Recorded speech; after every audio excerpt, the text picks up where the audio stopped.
You'll make this rather snappy, won't you? I have some very heavy thinking to do before 10 o'clock.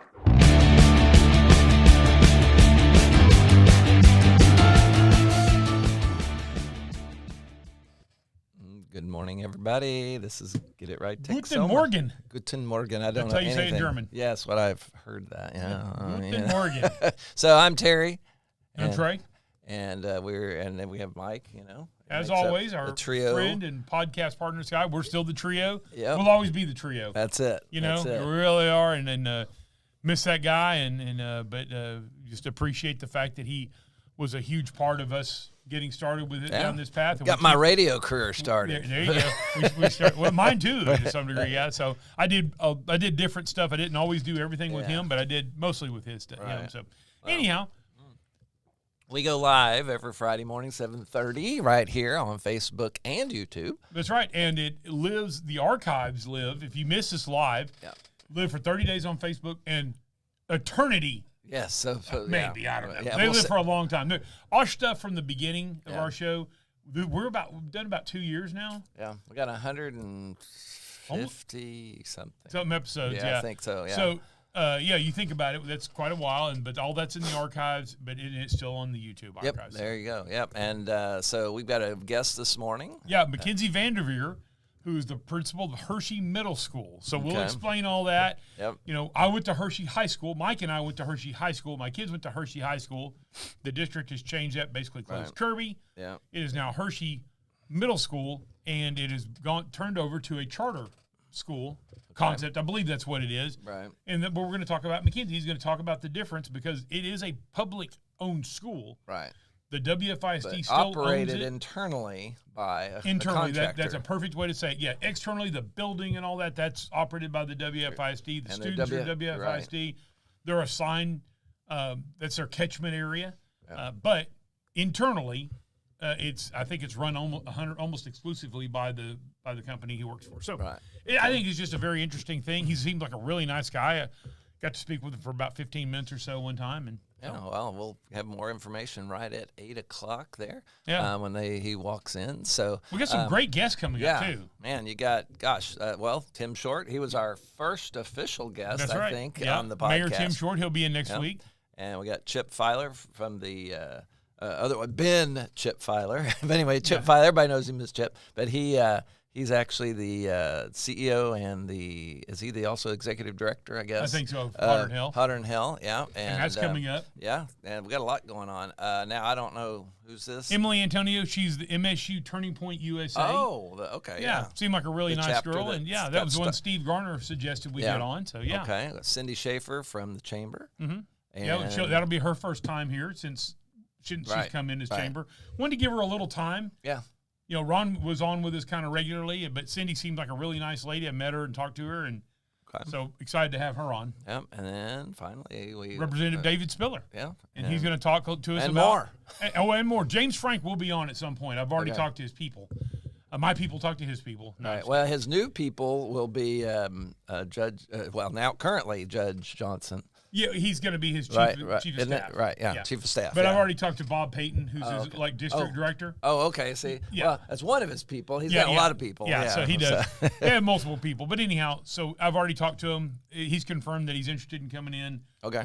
But it'll be nice to hear from those guys because this is, in January, will be a new session in the Texas legislature. Okay. Texas legislature meets every 2 years. Yeah, I can't believe it's already been 2 years. Well, it's coming up. It's on the odd year. It's on the odd year. Right. So it'd be nice to talk to those guys so they can talk to us about what they're doing to get ready for the for the session. Because it starts January 3rd or? No, I don't think it's that.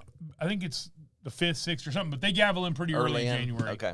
We'll look it up, I'm sure he'll tell us. All right. Well, please comment and share on our program on any of it, but ideally just let everybody know in any way you can, and also, like I said, give some feedback and just any comments and things. I'll try to catch them here live if you're watching live. Otherwise, it'll be after the fact. But we appreciate any comments. Yep. And otherwise, let's get into it. This is Get It Right Texoma. Absolutely. So what do we always start with? Local restaurant focus. We like to do that. And this is Iowa Park, the Highway Grill in Iowa Park. Highway Grill. Yeah, if you drive to Iowa Park down Old Iowa Park Road, Business 281, you can't miss the Highway Grill because that's what the Highway Grill is. That's the highway it's on. That looks like meatloaf. That looks like meatloaf. Really good home style cooking. They've got specials and that sort of thing, but you can look. They have pies, meatloaf. They serve a guy, I guess. I don't know. No, I'm just kidding. But look at all the pies. Let's see there. Oh yeah, I mean, I'm not a pie guy, but that sure looks delicious. Look at the sides there. They got corn. No, that's macaroni. Macaroni and cheese. I don't know what that is. That sauerkraut? I don't know. Not sure. But fries in the back. And then potatoes with gravy. Yeah. And but it's home style. Man. It's home style. You get chicken fry. You can get another pie. Yeah. I guess it's something lemon. That's right. You can. And then whoever the dude is. But you can get meatloaf. You can get burgers. You can get chicken fry. You can get chicken and all kinds of things. It's just a really good. There's our lunch menu. A little bit of Tex-Mex. There's our breakfast menu. All right. And their dinner menu. So you can go there for breakfast, lunch, and dinner. That looks really good. There's your chicken fry with onion rings. Now the onion ring. See, I really like onion rings. And I'm an onion ring guy, too. Yeah. Because, man, especially if they've been perfectly cooked to the brown and then that onions getting the caramelized. And, oh, my God. And then dip it in some mostly I like ranch. Ranch.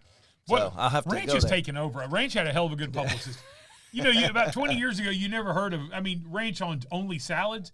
Now people put ranch on everything, but there's a whole bunch of stuff there. Yeah, let's see. Let's check their hours. Yeah, open now. Okay, so they open 6 a.m. every day but Sunday, and then till 8 o'clock, except Saturday, they're open till 2. They're only breakfast and lunch on Saturday, but they're breakfast, lunch, and dinner Monday through Friday. Wow. Pretty cool.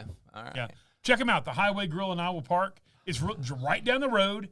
It's not like it's on the side close to Mars or anything like that. Right. If you live in Wichita Falls. Is it in town? Or it's right as you get into Iowa Park. Okay, off of 281, Business 281, which is Old Iowa Park Road, not the highway, not I-44. Right. Okay. Yeah, if you take Business 281, Old Iowa Park Road, then you go that way, you'll drive right by. 281 or 287?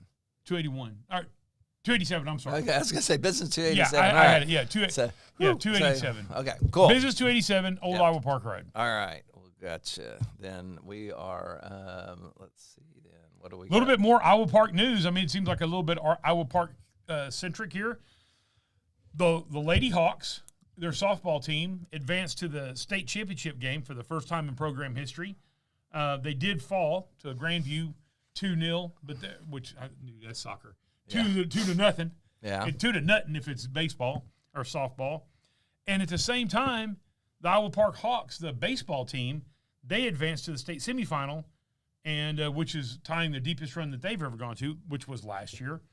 And they lost the best of a 3-game series to Boyd, and it was a really good run for Iowa Park. But it's so cool to see a local team, a local school here, that has 2 teams that are going to the state. One was state championship finals, one was state semifinals. Right. So the state tournament at the same time.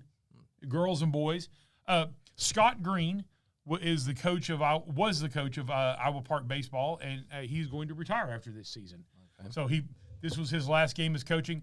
Scott was actually a coach at Ryder High School when Ryder won the state championship in 2011 here in Wichita Falls. So he's a super guy. I knew him back when he was teaching or coaching in the WFISD. I was on the board.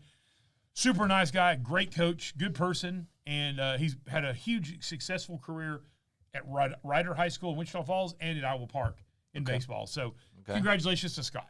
Okay. And the whole team. All right. And then we got this Nexstar Sports Oh, yeah, Banquet. talked about that. This is a save the date. The Nexstar Sports Banquet will be July 9th. Okay. So we'll have more details. About a month. We'll have more details. This is a really cool event. And Nexstar is Channel 3, basically. Tobin McDuff and MJ, those guys put this on. Yeah, because we had him on the show, and Tobin, we actually talked to him about that. So. Absolutely. It's a really cool event. They have it at D.L. Ligon now, and they have a Hall of Fame as well. Okay. So they have a local Hall of Fame.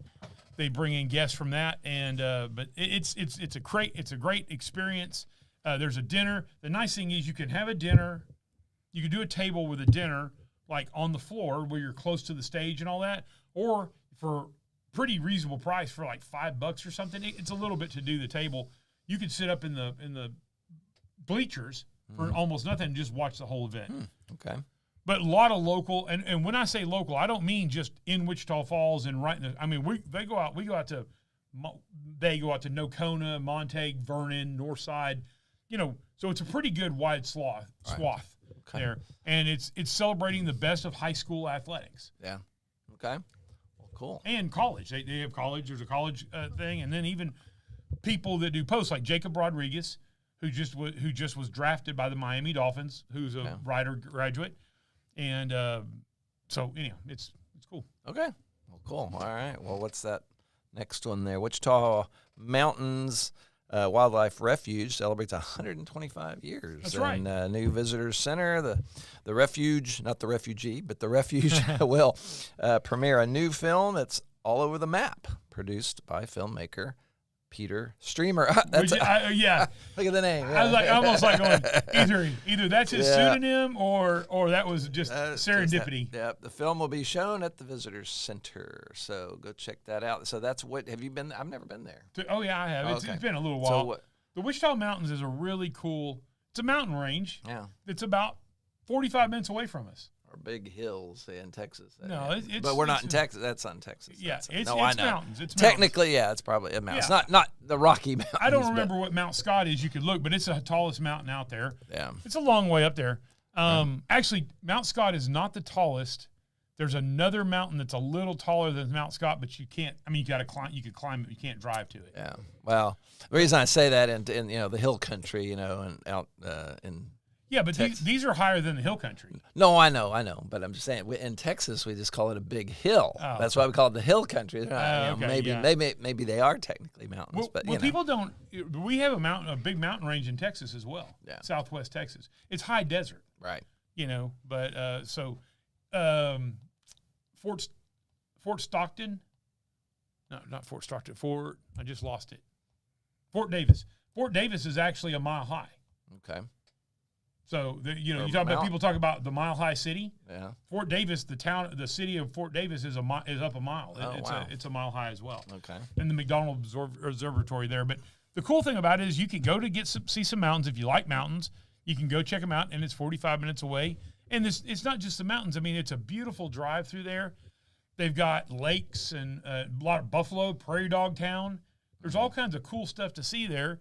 The Mears store, if you want a really cool, interesting burger. Oh yeah, Mears, yeah. Right there at Mears. Yeah, you get this big burger, and they got good onion rings too. Yes, they do. And pies and all that. But anyway, maybe we ought to do. Can we do? Is that Texoma?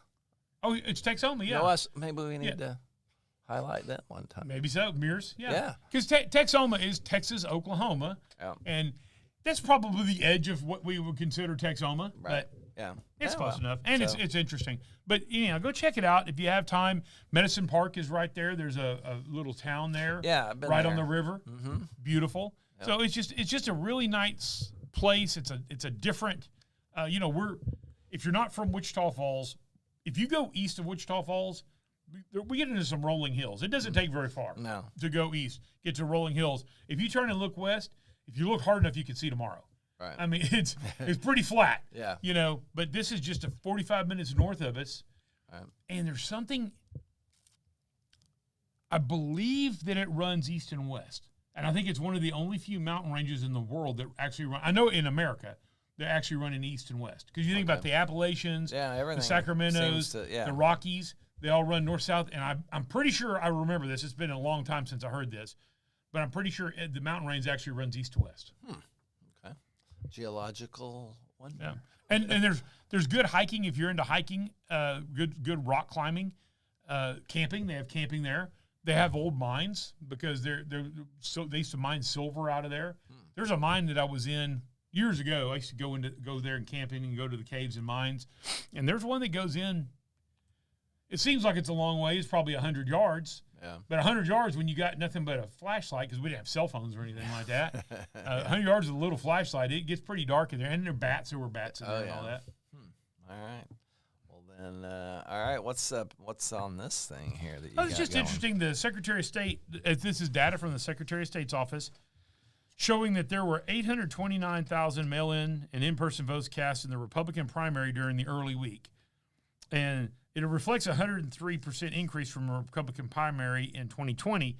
But compared to it, the Democrat Party had over 1.5 million votes cast early in voting in March. Historically, the Democrats are just better at early voting. I mean, just look at that. This is a historic number of votes cast early for Republicans, and it's not a million less, but it's what, 750,000 less than the Democrats got. They got almost 1.5 million early votes in Texas. Wow. It just shows you how strong the Democrats are on their early voting, and that's one of the ways that they. But remember, when all this early voting stuff was coming on, I think if I remember right, Republicans, maybe not the majority of it. Well, I don't know. It eventually became the law of the land. Obviously, allow us in most places some sort of early voting, but it was Republicans tended to be against it.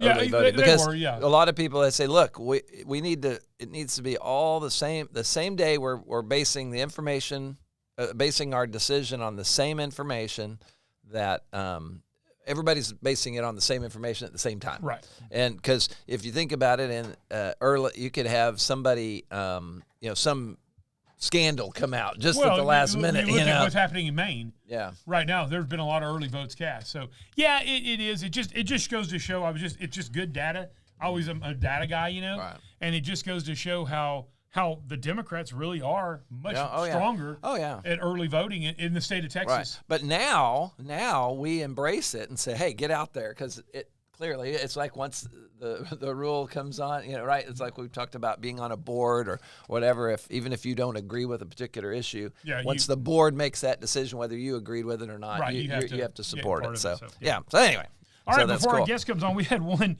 This is just this went viral. Oh, yeah. I'm not a viral video guy, but this went viral, and this was just such a kind of a not funny, but kind of just a strange thing. And look, I've been very vocal. I'm a huge fan of police officers. I have a lot of friends that are cops and everything like that.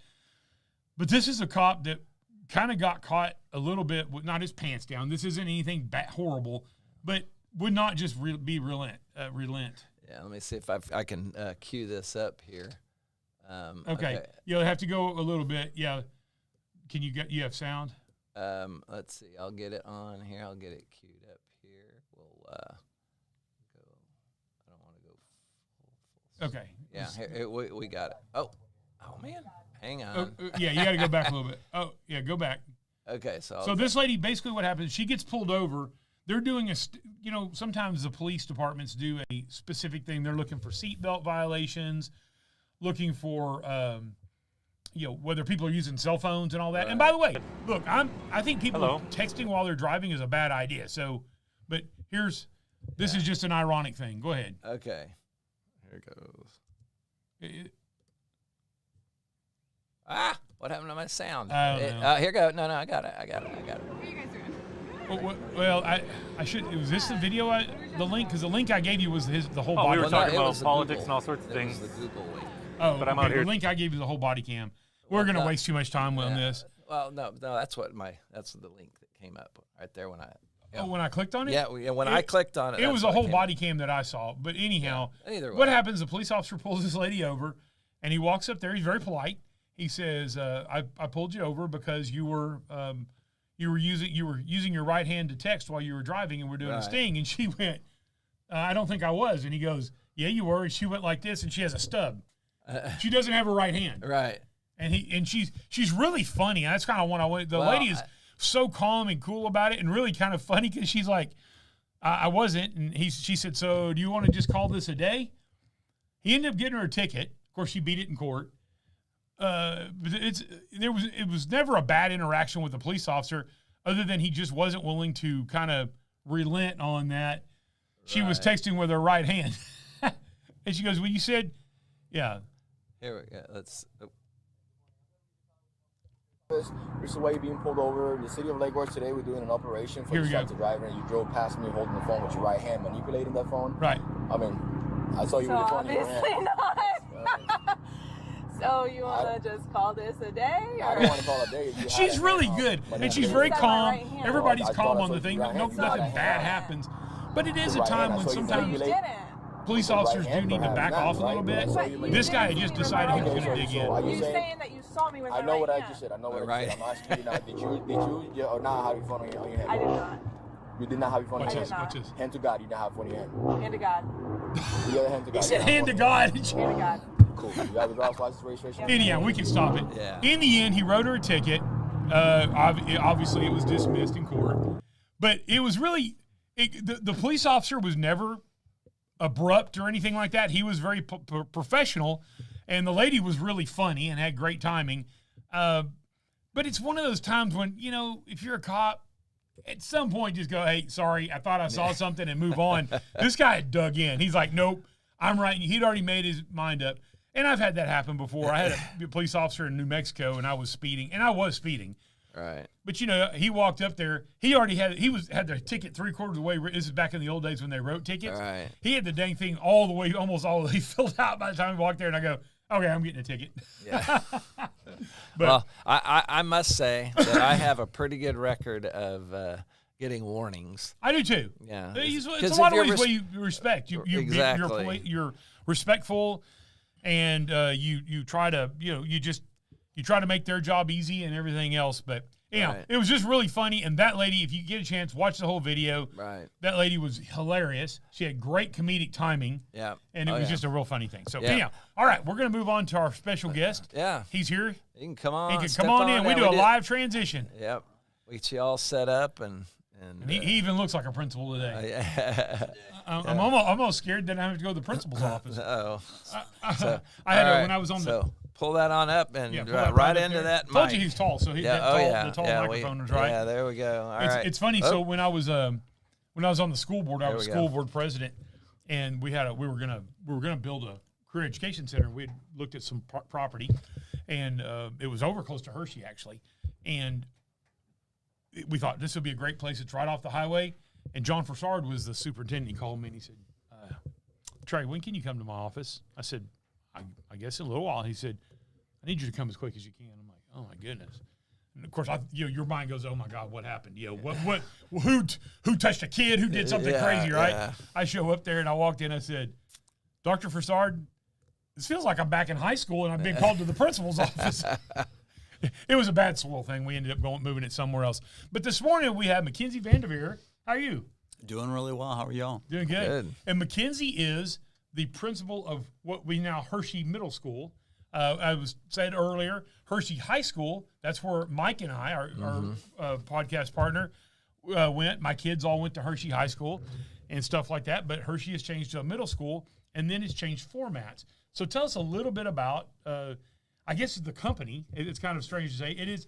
You're in a public school setting, but is it a charter or is it just a private company? Good question. Depends on what state you're in. So Third Future Schools began in Colorado, so it's a charter school in Colorado, meaning they handle all facets of running the school. That's maintenance and everything. Louisiana, it's also a charter school, but in Texas, it's not a charter school. It's actually an 1882 partnership, meaning WFISD runs the building, maintenance, health, nutrition. All we do is we run the curriculum, everything that happens instructionally. Okay, so basically the WFISD is in charge of the building and feeding the kids and that sort of thing. But when it comes to instruction, you guys are 100% in control of the instruction. Is that correct? Yes, sir. And discipline and administration discipline. And all just of the happens in the classroom. Right. Okay. That's a good way. Wow. Discipline, what are you talking about? Kids never screw up, yeah. especially middle school kids.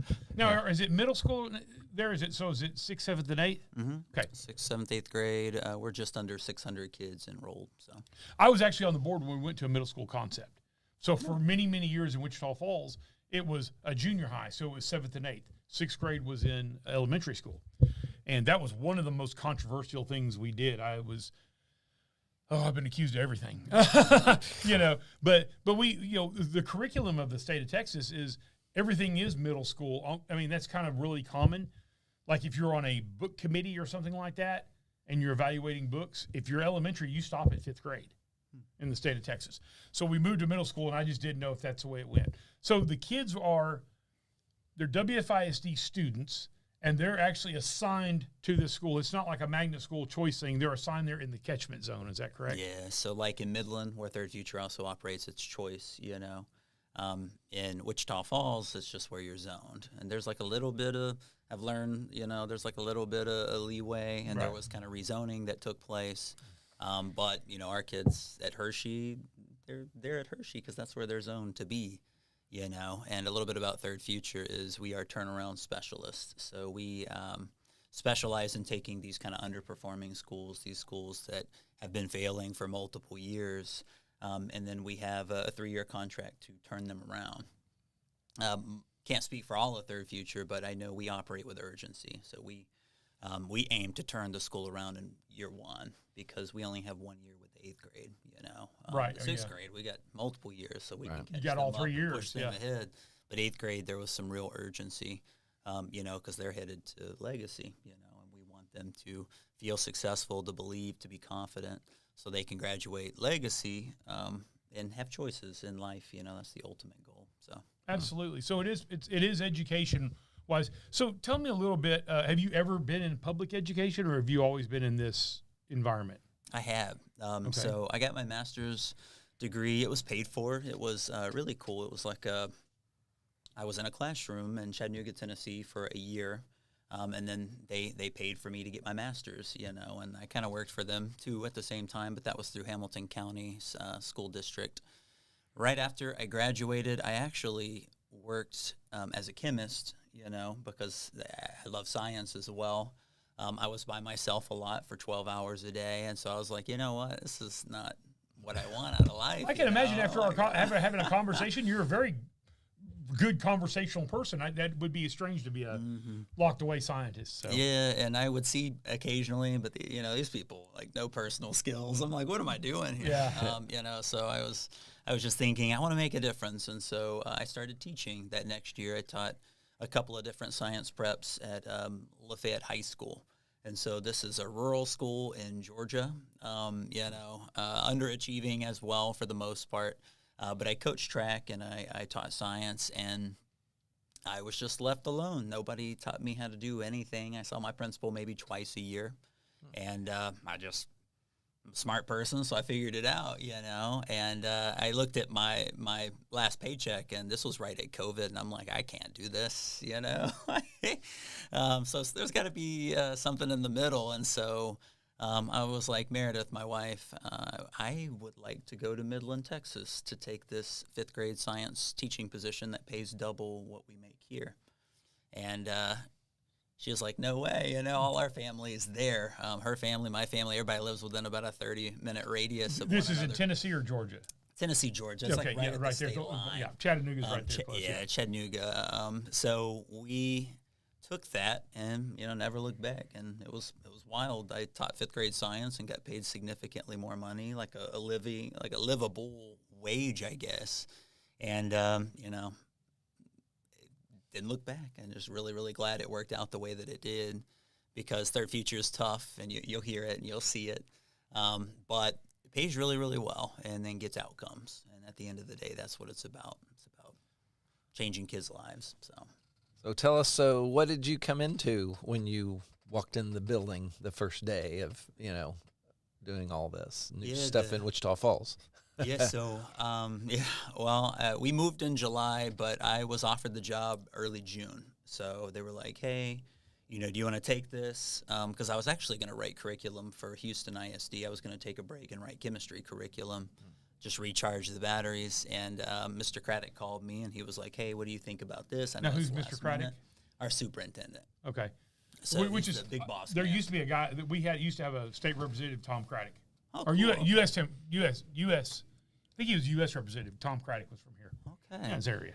Yeah, so Zach Craddock, he runs Third Future Schools. And he was like, Makenzie, what do you think about coming and being the principal here at Hirschi Middle School? And I was like, you know what? Why not? Let's do it. And he said, Hirschi, Pennsylvania? Yeah, the spelling threw me off first. I was like, this is not how you spell Hirschi. This just ain't it. Yeah. But we took in Wichita Falls, it is. The Hirschi family has been a very generous family to Wichita Falls. I can tell. I see the name all over the place. I'm like, oh, this is big. So we took it June 2nd and showed up to interview the incumbent teachers. We didn't have that many that were interested. I think the majority were not interested. The current, you talking about the current staff? Yes. And so we ended up hiring a handful, but we had to staff about 90% of the building from June 4th to July 22nd. But now there's a significant pay difference. So you are able to attract people that are in the teaching profession that go, you know what, I know I don't have a contract because it's at will, correct? Mm-hmm. You don't have a contract, you don't have that, but I'm willing to bet on myself and I want to be rewarded for it. So anyhow, that's like any. That's other why you industry. can bring people in. Yeah, it's competitive like any other industry is. So we brought people from all over the place: Ohio, Florida, Northeast, Southeast, Atlanta area. So we had this kind of hodgepodge collection of people who passed our interview. And our interview's performance, by the way, we give them 3 objectives. They pick one. They plan a quick mini lesson. They teach it to us. We coach them in the moment. So it's a good way to kind of filter out people who are flexible, people who are coachable, people who have content knowledge, because it's hard to just make something up on the fly. And then presence, you're putting these people in front of middle school students, right. So, we kind of had this hodgepodge. We brought everybody together. It was interesting. Now, when you hire teachers, they have to be certified, or is there a process? How does that work? Some of them do, and some of them do not. So special education counselors, they have to be certified. Other teachers, nope, they just need a 4-year degree, and we're able to hire them. And I will tell you, some of the best teachers I've ever worked with are not trained as teachers. They're just smart people. Well, I'll be honest with you. I have two daughters that started that way. One of them's a psychologist now, but she was an educator, a teacher, and she was actually the Texas State Teacher of the Year for I Teach Texas, the alternative cert. Oh, cool. But both of my daughters, they went through the alternative certification. They got their bachelor's degrees at Texas A&M. And then they went in different things, and they went into teaching. And so, I know exactly what you're talking about. You can have somebody who goes out and does different things, and it's not directly from college learning to teach, being in the classroom and straight into teaching. You kind of get some life experience away from the school, and then you can go back to the school. So I know exactly what you're talking about. Yeah, Midwestern State, too, we have a couple of their fresh graduates, and these people they're still in learning mode. They don't have bad habits.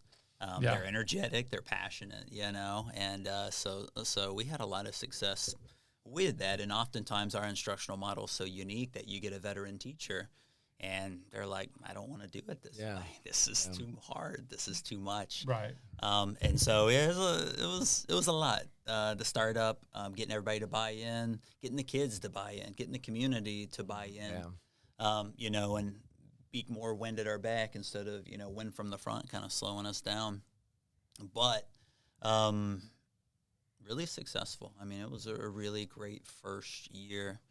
Especially all things considered, it really ended up being an amazing year. Well, in the very beginning, though, there were a lot of critics, I know. It's new. But what was the reality that all these made up things that you're making them, they don't get to eat lunch or what, and it's all of this stuff. So actually, Donnie Lee came in here, and actually dispelled that. We just happened to have Donnie Lee in and interviewing him.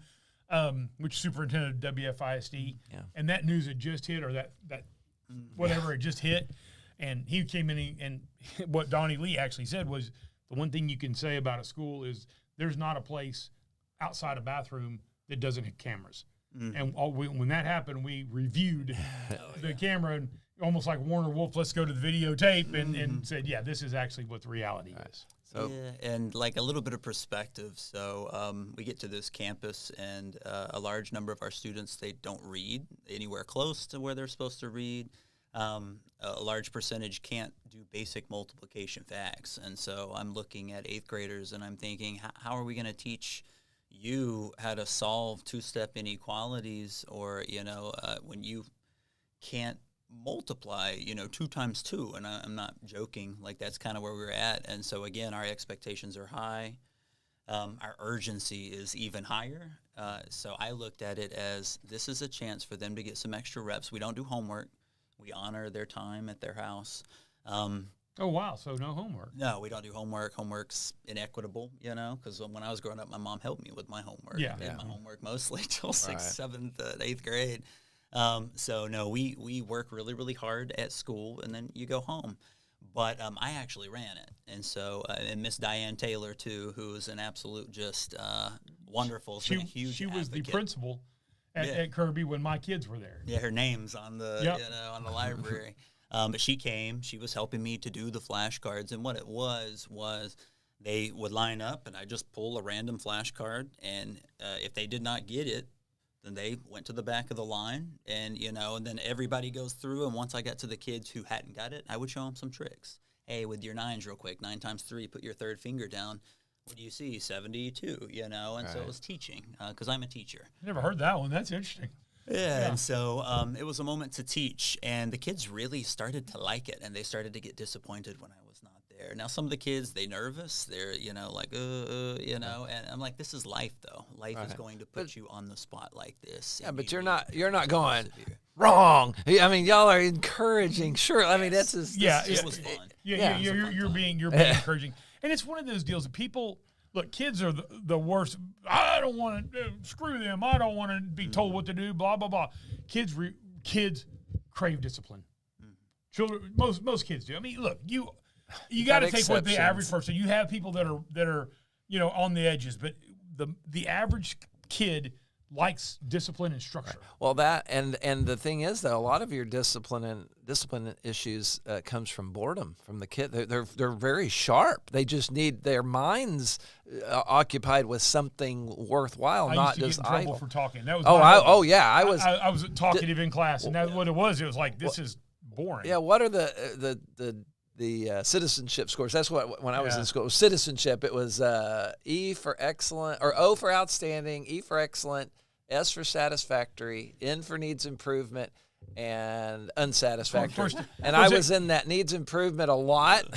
Terry was at school back when it was like Little House on the Prairie. They were on top. I was the same way. My parents used to make my parents so angry because they're like, even a dummy can not talk in class, and I'm like, yeah, but I got it. I thought I was Mr. Entertainer, so I completely understand. Well, that's so interesting. So let's go from a curriculum standpoint. What does a day look like compared to a traditional public school to a third future school? Absolutely. And just to touch on structure real quick and that discipline, our school is hyper-structured. It is very, very structured. The kids don't freely transition. They transition with their cohort throughout the day. We don't have bells. Explain that real quick for everybody what that means. Yeah, so instead of a bell and everybody goes out to the hallway and they go to their lockers and whatever, and then they go to their next class with the tardy belt. Nope, we don't have bells. We have nothing. It's all internal. Everybody knows the time. We have quick silent transitions. So right side, level 0 is the expectation.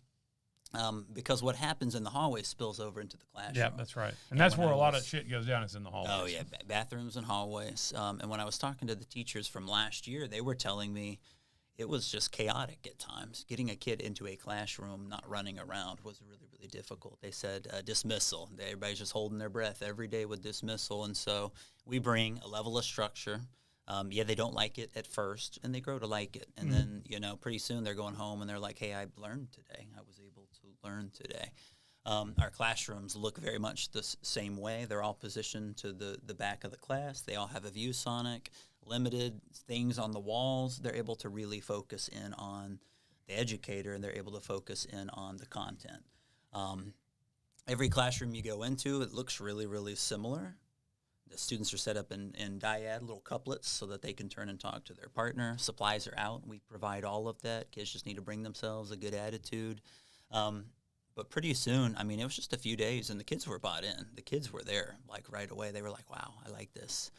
Even the ones who didn't like it, they grew to like it because, like you said, kids crave structure. They need order. They need predictability. The second part that y'all talked about, which is really funny because I was also bored in class a lot, and I like to cut up, especially when I already figured something out in a couple of minutes, and we had 80 more minutes of this class. So what makes our instructional model unique is really two things. The first part is we operate on 90-minute blocks. The first 40 minutes is grade level instruction. It doesn't matter if you are reading at a second grade level and you're in a 7th grade ELA class, you are working on 7th grade work for the first 40 minutes. Let's say they are learning to make inferences. So at the end of the 40 minutes, they're now going to take a 10-minute demonstration of learning. And you could think of it like a quiz, or a lot of teachers will call them exit tickets, but it's really a pathway. So the kids who get all 5 of the questions right, they figured this out. They're going to be bored out of their mind if they continue to do this. So what we do with them is they move on to advancing work. They're going to work on something more intense, more rigorous, and they're going to do that in the team center, which is where it's really quiet. It's kind of like a college library field. The students are working independently. Now, where is that structurally in Hirschi? I'm very familiar with the structure of Hirschi. Good question. So 7th and 8th grade is in the library upstairs. 6th grade is that open. I think it used to be like a courtyard. The student center? Yeah. Student It was a courtyard. By the time I got there, it had been filled in. But I remember when it was actually an open courtyard there. But we called it the student center when I was a kid. So 6th grade goes there, and we're very compartmentalized. That's the only time 7th and 8th grade cross over. And they actually have distinct sides. Sure. And then 6th grade, they kind of operate on an island, trying to keep them alone because they're like babies. Yeah, exactly. Compared to the other ones. So they go to the 6th grade team center. And so any kid who gets 4 or 5 of the questions right, you can kind of think of it like your mastery kids on STAR. 4 out of 5, 80% of them, that's grade level. So that's your meets kids. They're also going to push out to the team center. They're not working on advancing work. They're working on work that's going to reinforce the inferencing skill. Students who are knocking at the door, so they get 3 out of the 5 right, or students who didn't get any of them right, they are going to stay in a smaller group, roughly 50% of the class, with the teacher, and the teacher is going to reteach the material with a focus on the misconception. For instance, a really simple one is math. So when you're subtracting 2-digit by 2-digit numbers in 2nd and 3rd grade, kids struggle regrouping. They struggle to borrow. And so you're just going to focus on that. If number 1 and number 2 doesn't have that, we're skipping those. We're moving to number 3. I'm teaching you this. A good analogy, too, is if your learning objective was to bench press and you have a partially torn left rotator cuff, you need physical therapy on that rotator cuff. That's what reteach is it's physical therapy. And by the end, the goal is to have those S1 kids, those kids who are approaching, to have them at that S2 level so that they now are grade level, they are proficient with this skill. And we move to another skill the next day. So usually, is there a percentage, because you guys sound like you're very data-driven, what is your kind of average percentage of kids that once they do that reteach are able to master that skill? After the reteach, if you did that same test again, they would be able to move on to the center.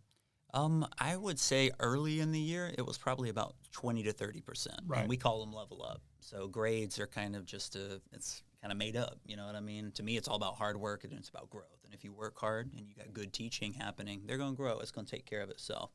So our grades aren't static. So we call it leveling up. Hey, you got an S1, which is the equivalent to an 80, or an L, which is, they're behind. That's equivalent to a 70.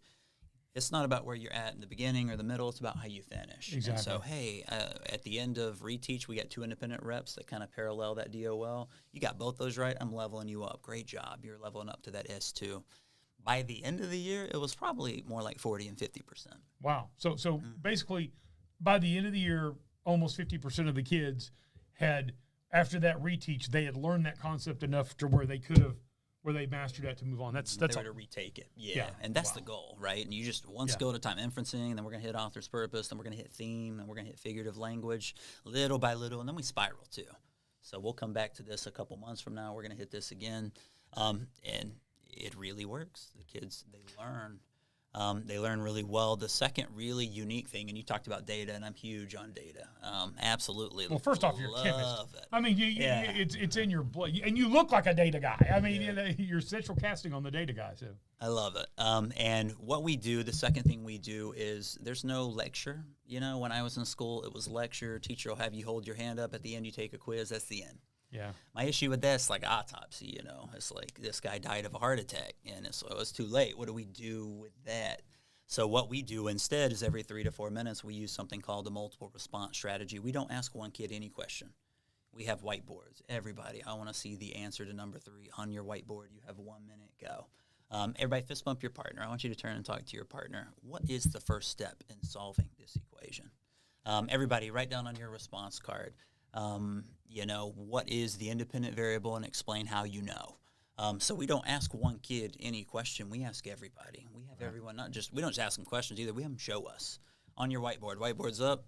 Okay, if I look at those whiteboards and 80% of those have it, I'm going to quickly confirm it. Nice job, y'all. I'm going to model the math, and we're going to move to another rep because that other 20% I'm going to get in reteach.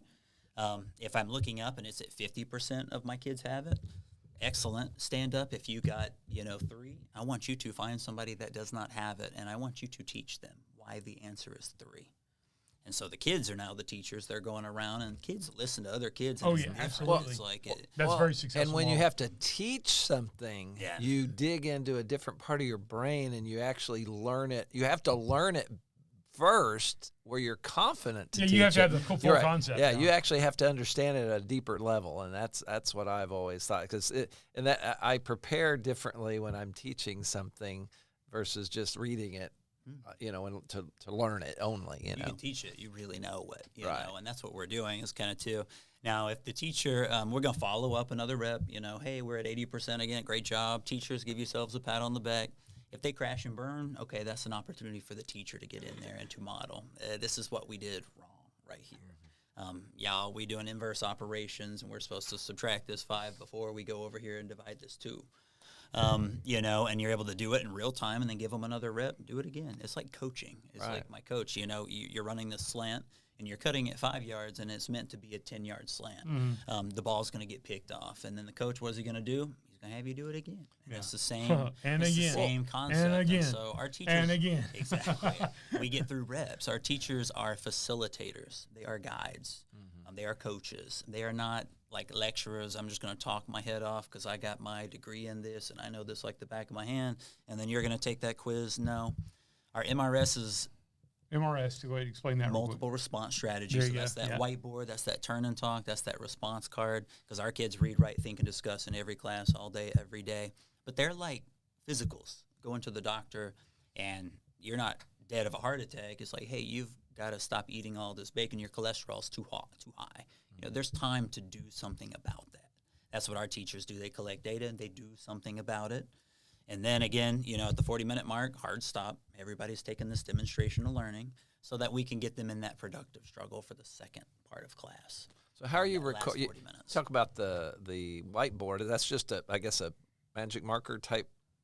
Yeah, just an expo marker. Right, right. Okay, and then they erase. Okay, but then as far as how are you recording the data of are the quizzes done on a computer, an iPad, or what? I mean, how do y'all record the data? Because that needs to be an efficient way, I would imagine, that y'all can collect it and then get that real time data, so you can then go back and analyze it and then figure out. So how does that all work? Great question. So our teachers track that data in turn. So it's something they are coached to do.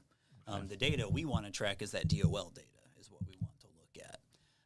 So the data that they collect during direct instruction every 3 to 4 minutes, they're using that to drive their instruction in real time.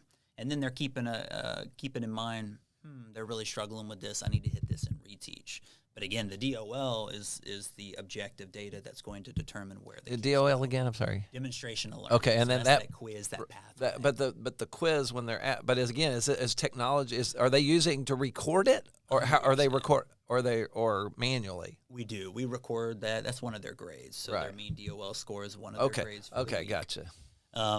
And again, it's subject to change. So, how I would do it is, this kid got a 90, but they leveled up at the end. I cross it out, it's got 100. And that's what I actually put in the grade book. Gotcha. And we track DOL data for specific TEKs or specific standards. Just because they really struggle with this, when we get to our review time before STAR, before NWA, we're going to make sure that we come back and that we hit this skill, because this is a skill that they really struggle. And by the way, you mentioned the word TEKS. It Texas Essential Skills and Knowledge. Anyhow. So many acronyms. Yeah, Texas Essential Knowledge and Skills. And that is really what drives curriculum in the state of Texas. So you do really have like a hyper-managed curriculum. Mm-hmm. See, I can remember when we, in the WFISD, we implemented managed curriculum, and there was a lot of teachers, a lot of pushback from older teachers and stuff. And I had a teacher who was a friend of mine who I had a lot of respect for. She had taught one of my kids, and she had gone to a director position. And I asked her about this. I said, I'm getting calls. People are not happy about this. And she said, Trey, look at it this way. It's all about pacing. It's a pacing. We want to be sure that everybody's kind of on the same page. If a kid moves from Alamo Elementary to Sam Houston Elementary, you know, there's a lot of transition in some of the schools. Your kids move. We want to be sure that they're kind of on the same pace. And so, like, she put it in, for instance, if, say, over at Haynes Elementary, Miss Jones loves dinosaurs, well, she may end up having, like, 3 weeks deal on dinosaurs when the teaks say you really need to have a week on dinosaurs or whatever it is.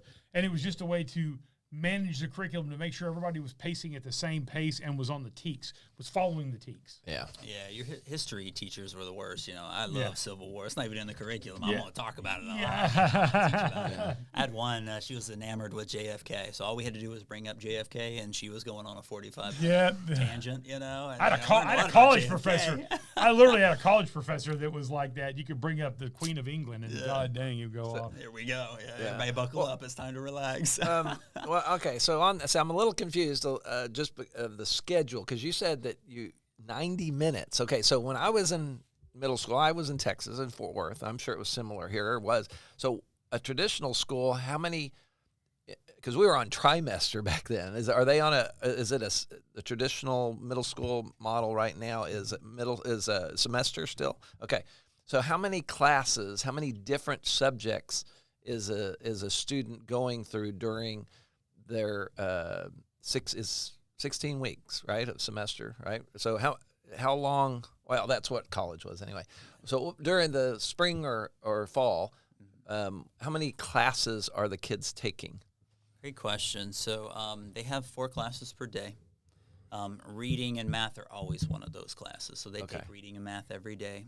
Science and social studies alternate for that third block. Makes sense. And the fourth block alternates between DIED, which is experiential education, you know, where we have local experts come in and teach cosmetology or woodworking, or we just hired a UFC, so an MMA teacher who's going to come in. Yeah, it's pretty cool. That's interesting.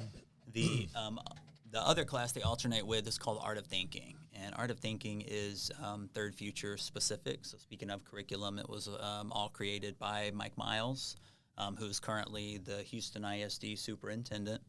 Art of Thinking, it's really amazing because when the kids do really well with it, it translates to all the subjects. Sure. So it teaches them to be independent critical thinkers. Cynical digesters of data.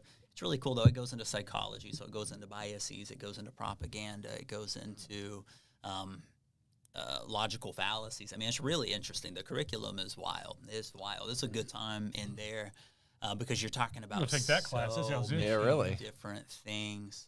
And again, when the kids do well in Art of Thinking, it really does translate. Oh, yeah. And again, our kids read, write, think, and discuss. They read and write more than any other kids in the state of Texas. I guarantee it. And you can see it when you're looking at the growth that we had in reading, and you're looking at the STAR data in terms of reading, very data-driven. Our kids, they read, write, think, discuss all day. Our curriculum, though, is internally developed. So when I started, it's like the old man, you know, walking uphill both ways to school kind of thing. I had to write it all. And so I took the teaks myself. I got a backwards design. It takes 4 minutes for me to make one lesson because of how intricate it is. So I make my Google Slides, which is my direct instruction.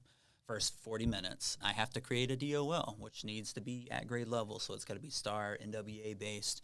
The last part's the hardest part. I have to create individual like packets or lessons for my L kids, my S1, my S2, my A. Those are my learning, secured, advanced kids. So I have 4 different assignments all on this one skill. I'm going to be honest, a lot of it did not exist on the internet. I would just write articles and things that I knew the kids needed.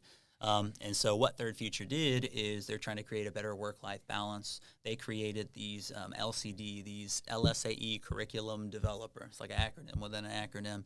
And their job is just to design this and kind of standardize it a little bit more. It's all based on TEKS, so those standards, you take them, you look at what's most frequently tested, So we could be given the best instruction in the world. If you're not teaching the right stuff, it's not going to show up where it needs to show up. And then we have pacing guides. So we have these curriculum maps that say in January you should begin, biology. It should be life sciences. You're teaching biotic versus abiotic, and then you're moving into food chains, and then you're moving into food webs. So our teachers have this great bank, this great reserve, and they're not just polished lessons. They're more like bare bones. And the teacher's job is to kind of bring it to life. To polish it, yeah. Exactly. Okay. So we do have our own internal curriculum. I know with our elementary schools, we do CKLA, so the science of reading. We purchased that. That's from Amplify. But the rest of the curriculum is all based on Texas standards, but we actually created ourselves.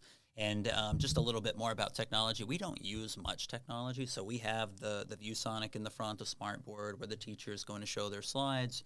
They could quickly, use the annotating tool to show how to work this math problem or to show where to find the text evidence in an article. But our kids each have guided notes in front of them. The best way for kids to learn is to put pencil and a highlighter to paper and to interact with text and to interact with the word problems.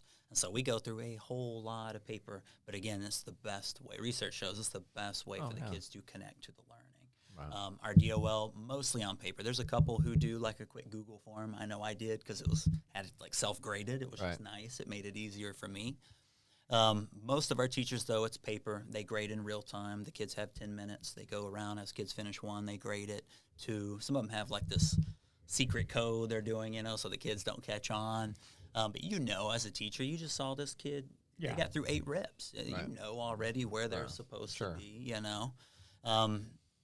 And it's really competitive. The kids are competitive, not just with each other, but with themselves. Like, man, Mr. V, I've got S1 all first semester. I got an S2 today. It really means something to them, that level, that competition. They see their growth. Yes. Yeah. Okay. Yeah, they see it and they're excited about it. And that's huge, putting it in a sense that they understand. Every day we start with our learning objective. What are we learning about today? And we are learning to solve, the two-step inequalities. The kids know. That's like that lighthouse that's guiding them through the lesson. They know what to expect. They know they know when the whiteboards are coming up. They know when the turn and talks are coming up. They know when the response cards are coming up. Their teachers, they know them. They'll call them out, But that level of predictability, they really thrive in that. And the focus is on learning. We don't let kids disrupt the learning environment. There's no opt-out. Everybody works. Mm-hmm. Okay, let's real quickly. So what do you do when you do have a kid who's unruly? Because it is what it is. People are. So do you pull it from the classroom, take them to the principal's office, and traditionally like that sort of thing, or how do you do discipline? Yeah, so I'm never in my office. That's the problem. Is I'm in classrooms all day, every day. So going to my office wouldn't help much. Yeah. We do have an AP on every hallway. So an assistant principal on 6th grade, 7th grade, 8th grade. We have 3 rules, so we don't disrespect adults. Very rarely are they going to get a second chance with that one. That's going to be a suspension, and the expectation is you respect your authority figures. And that goes both ways, Number 2, we don't bully. So typically, they're bullying, we investigate. That is a suspension as well. The third one is we don't disrupt the learning environment. So we have very clear kind of SOP, standard operating procedure with this. If you have a kid talking when they're not supposed to be talking, the first thing you're going to do is redirect the kid. Hey, I need you to stop talking while I'm talking. It's disrupting. So I train my teachers to treat discipline very black and white. Give it minimal attention. If the kid continues talking when they're not supposed to be talking, they're sent outside in the hallway for a 1-minute reset. As soon as the teacher kind of has a stopping point or a point where the kids are working, they're going to step to that doorway. Hey, come here. You've got 2 choices. You can be with us, and you can stop talking when you're not supposed to be talking. Or if you continue talking, we're going to send you to the team center. If they continue to talk after the 3rd strike, you're out. They now go to the team center. They will get on a Chromebook. They will attend their class virtually. So we have virtual streams. We're using Google Meets now. It was Zoom before. So Google Meet, they're going to Google Meet in. They're going to be in the team center for discipline where we have learning coaches. The expectations, they're not disrupting. They're not doing anything. They put their headphones on. They are still working. They are still right there with everybody else. So there's no getting out of the work. However, we're not going to have one kid ruin it for 25 kids. Exactly. That's always been a problem. Yeah.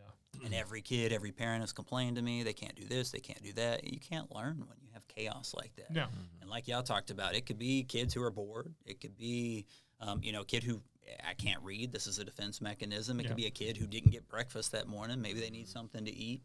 And so we are very much all hands on deck. You will see our PE teachers, our art teacher. You will see our learning coaches. They are in and out of classrooms all day, every day. They're supporting. So it takes a village. It really does.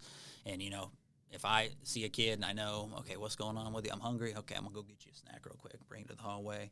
You want to draw a line and you want to have high expectations, but you're human after all. Right, and they're kids. And they're kids. And in the end, you want to serve. You want them to learn. I mean, you don't want to just say, okay, you're banished to the cornfield. I mean, it's get out of here. Well, and just clarify then. So they get an opportunity to focus in these different subjects, different schedules, but a lot longer. 40 minutes, 45 minutes 40, typically. 10, 40, so 90 minutes. Right, but I'm talking about in a traditional. Oh yeah. Then but you're going, and then you're going to have all these. But you're going to go to every class every day. Yeah. But in this case, that's cool. Okay.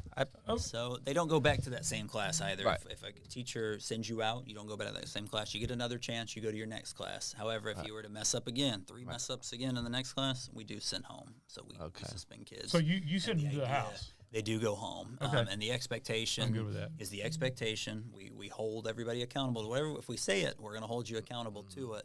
And the idea is they learn from it. They figure it out. And so we did see a steep decrease in our suspensions as the year goes on. But they have to know coming out, we're not playing with you. We also don't there's no social emotional promotion. You know what I mean? There's no failing upwards. We don't do that. Right. So we retain if they don't grow like they're supposed to. If they don't hit their attendance marks like they're supposed to, they're either going to be retained or they have to go to quarter 5, which is summer school. Yeah, well, I think it's great because I do like the fact when you have a kid who's one or two kids in a classroom can disrupt the whole classroom. So anyhow, so we need to kind of get wrapped up here. Couple things. Number one, why would somebody choose to come to one of your schools as opposed to going to a WFISD? Say there was a person in the WFISD or lived in the WFISD or Wichita Falls and said, I want to be a teacher. And I've got the qualifications to be a teacher. I could go to work for the WFISD or I can go to work for here. What is the big benefit in pay? What's kind of the delta in the pay? Roughly. I know there's a pay scale. I get it. So they start out. So you could come out of college and you've got your degree and you're going to teach ELA. You start out at 75. Wow. So 75,000 math, maybe around 70. Our median salary is around 70, 75. And how many days are they, let's say 187-day contracts or not contracts, but how many days a year do they work? So it's 186 student contact days plus about 10 monthly PD days plus another 10 PD days in the summer. So you work a little longer than a little bit longer. Yeah, but you're not all the time. But for the money's the difference there. And then now, can you then, as a career, do you prep teachers? I mean, do y'all have training for them if they've Yeah, our model's so unique. I am a teacher. All of our admin, we have all taught in the model.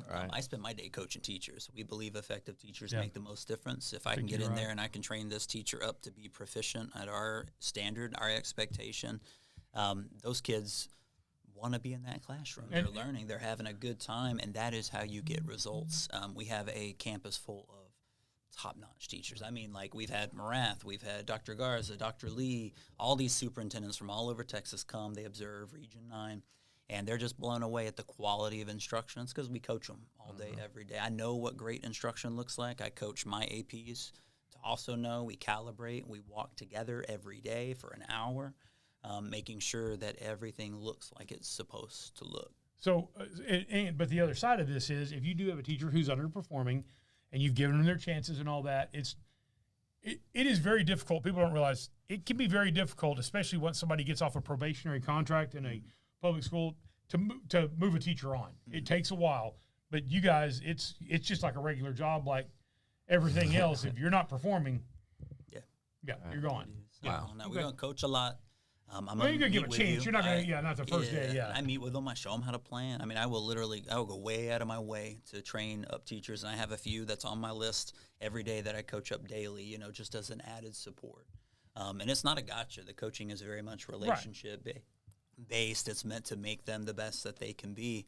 But I say all that to say, we got results. So you talked a little bit about parents and your kids to Hirschi. My son is 5th grade at Fowler, just graduated. He's going to be at Hirschi next year in 6th grade. Our kids are getting the best education. Our kids, on average, grew 2.3 years in 1 year. That's what I was going to ask you. The last thing I'm going to do is talk about success or failure. Tell me about you. Tell me what you don't consider it a failure, and I wouldn't either. Tell me what's the success? What has this done? Because this is your first year. Mm-hmm. So where are you guys in your turnaround plan, your 3-year turnaround plan? Where are you on that at Hirschi? So 2.3 years of academic growth in 1 year. And so our goal average across the board. Mm-hmm. I think it was about 2.5 something in science, over 2.3 in reading, and a little over 2 in math. So this is across all 3 of those subjects. Our kids, like I said, 2.3, they gained 1.3 years on all of the other kids around the country. When we got here, they were behind, and they're not behind now. So our 8th grade, I want to say maybe 15% of them were at or above grade level in where they were supposed to be. We're closer to 50% now. So we are pushing those kids out. They're going to Legacy. I can guarantee you Legacy is going to be like, man, those Hirschi kids are great. They worked so hard. They grew so much. I want to say they grew closer to 3 years. Our 8th grade did.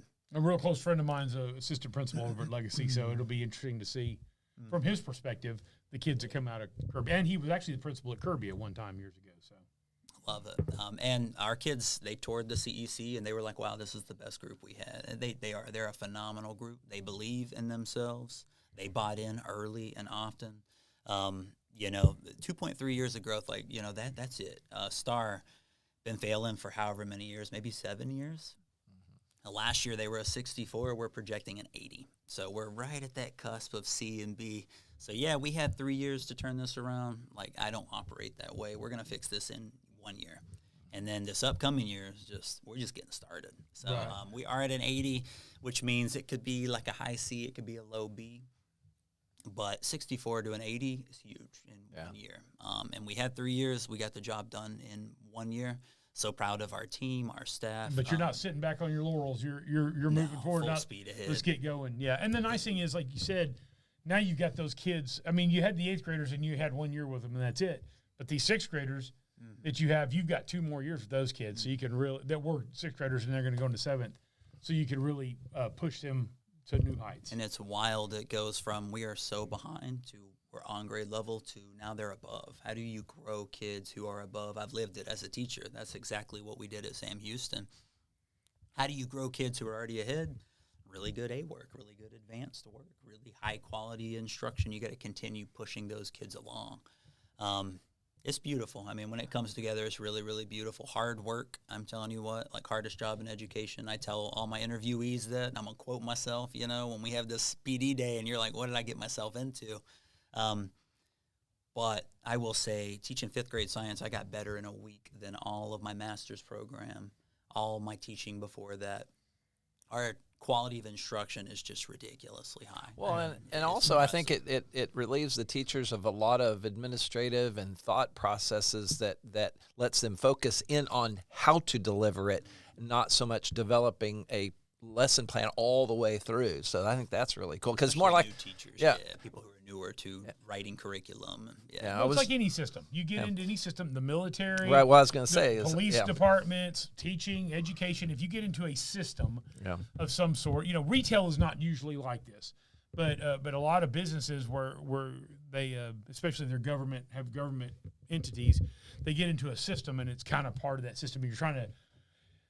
All your time is not dedicated to curriculum; it's dedicated to navigating the system as well. So, all right. Well, sounds great. Well, we appreciate it. By the way, when you said Sam Houston, you didn't mean Wichita Falls because we used to have a Sam Houston in Wichita Falls. Yeah, I knew what you meant because we closed Sam Houston while I was on the school board. So, anyhow, Makenzie, thank you very much. We really appreciate you being here and really enlightening us. And so you got 2 more years on the contract. So we'd like to see. And also, real quickly, you're moving into more schools. So there's going to be more Third Future schools in Wichita Falls. That's going to be Booker T and in Southern Hills. Mm-hmm. Which both feed into Hirschi, so that's a whole nother thing. When you start getting fifth graders who come up, they already know the expectation.